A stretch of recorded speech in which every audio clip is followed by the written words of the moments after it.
Assalamu alaikum dear doctors. In this video I am discussing a video station that is acute mastoiditis. So I don't get any videos from this picture. We can solve these video stations.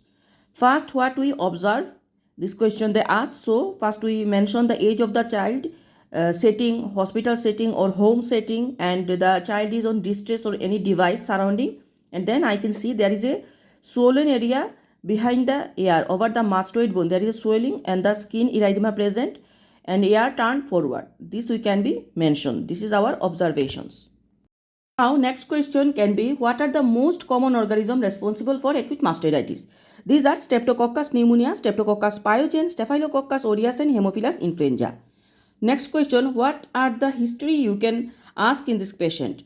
So I'd like to ask the history, the onset, course and duration of these conditions, increase or decrease associated with, is that first time or recent occurred this, and any pain behind the ear present or not, any history of ear discharge or not, and any history of hearing affections, is that associated with fever, any feeding, that is reduced feeding or and history of head problem, any trauma coming morning, any sign of increased intracranial pressure like headache, nausea, vomiting coming morning. So this history I would like to ask.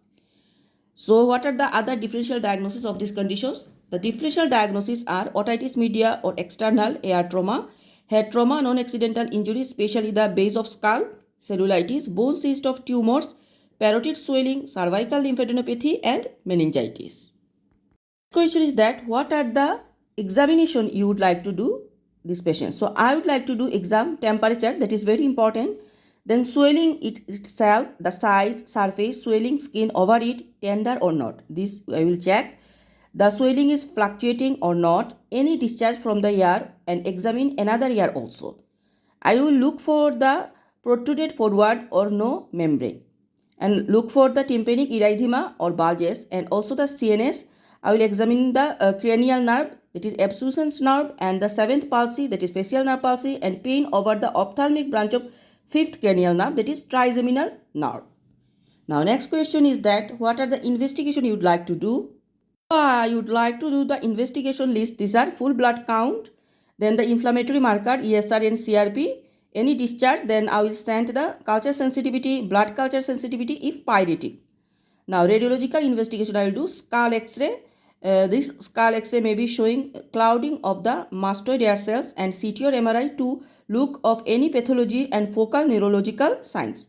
Lumbar puncture and audiogram during plus after mastoiditis and monitor any hearing loss.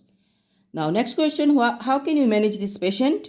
The management, first I admit the patients and of course consult with the consultant, and multidisciplinary team like otolaryngologist can be involved, and I give the analgesia, painkiller, antipyretic, antibiotic, that is ceftriaxone plus clindamycin, 2 weeks durations, and once improving then I will go coamoxiclav. Then if no response, drain tube, middle ear. If no response, surgical interventions. I will take the opinion from the otolaryngologist and opinion of ENT mastectomy too.